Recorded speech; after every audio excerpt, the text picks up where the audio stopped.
برگن، وزیر سابق توسعه اجتماعی و رهبر سابق حزب محافظه کانادا.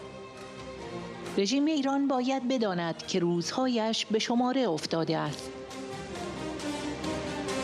به رهبران کشورها که در تلاش برای مماشات با رژیم ایران هستند، می‌خواهم بگویم شما نیز دستتان به خون آلوده است. من لذت و افتخار ملاقات با زنان باور نکردنی شما را داشتم. آنها خانواده و زندگی خود را فدای شادی بیشتر و دعوتی بزرگتر کردند. آنها رقیب یکدیگر نیستند، روحیه شما را دارند و آن روحیه فداکاری و بالا بردن یکدیگر است. هیچ جای دیگری در جهان وجود ندارد که ترجیح بدهم آنجا باشم. ما در کنار شما ایستاده ایم. Good afternoon.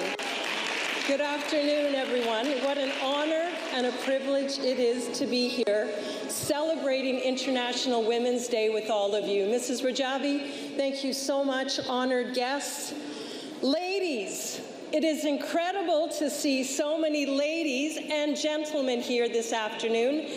Young women, your emotion, your commitment, your passion is an incredible inspiration. We come to you from Canada. I come to you as the former leader of the opposition. I come to you as a former parliamentarian, but I come to you as well as a mother, a sister, a daughter, and I come to you as a friend. I have two very important messages that I want to leave with you. First of all, you are not alone in this fight.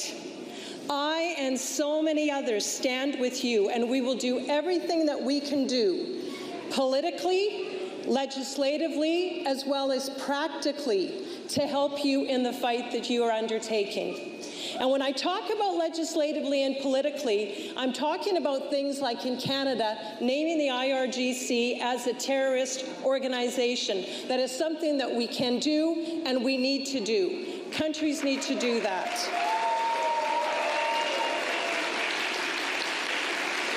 Women throughout history have led the way in helping deliver their people from tyrants and bullies. I think of the story that I have been told often of Esther in the Bible, who single-handedly, with grace and cunning, but also with fierceness and strength, helped deliver her people.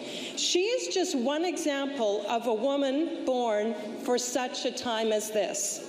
The women of Iran, the people of Iran, are also born for such a time as this. Your courage, your sacrifice, and your commitment. Your desire is that women of Iran will have the freedom to participate freely and safely in all facets of life: economics, politics, education, leadership, and in their own personal choices as women, including what they wear and their religious decisions. This is not too much to ask for. These are basic freedoms that every human deserves. And so, as we near March the 8th and as we celebrate International Day of the Woman, I can think of no other example of women standing up for women's rights than Iranian women, not only in Iran, but Iranian women around the world. And let me say this, you will go down in history as not only the ones who delivered freedom for women, but democracy, autonomy, and prosperity for an entire nation. And we stand with you. Now, my second part of the message is a rebuke. My second part of the message is to the regime that is terrorizing the people of Iran, and also to the leaders, and listen to me carefully, to the leaders of countries who are supporting this regime, either overtly or covertly. You are evil, all of you, and your days are numbered.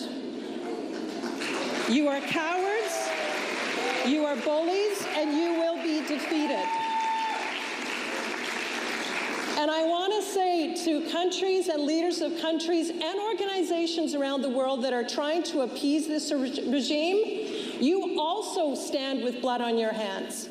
You cannot stand back and appease this regime. You cannot go along to get along. You cannot quietly and secretly nudge, nudge, wink, wink, let them get away with this. You are also responsible, and you need to be held accountable for your lack of action. Now, how do I know? I want to tell you, this regime needs to know that its days are numbered. And the reason that I know that is because the people of Iran and Iranian women will not give up. They will not step back. They will not shut up. They will not go away. They will not ever give up. They will not retreat, and they will not be silent. You inspire me. I also know this: good always triumphs over evil, and light always defeats the darkness. And I know that love never fails. And all of you are leading this. You're leading with love. And that is why I know this will not fail. Mrs. Rajavi, I want to thank you for your courage and for your vision. I want to thank you for your word. And you have to endure so much suffering and pain. Women have to endure even more suffering, more pain. Mrs. Rajavi, thank you for your vision. And thank you for your the spirit that you have imparted to the women that serve around you. I've had the joy and the privilege of meeting some of these incredible young women.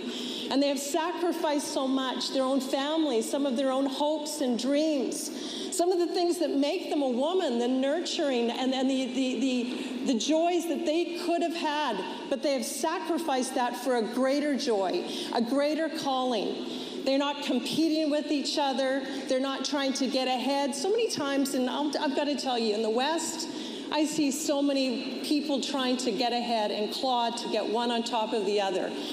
The women who are serving for this incredible, not just cause, but purpose, Mrs. Rajavi, have your spirit. And that is the spirit of sacrifice, of lifting each other up. And I know that is why so much can be accomplished. Thank you. Thank you. Thank you for...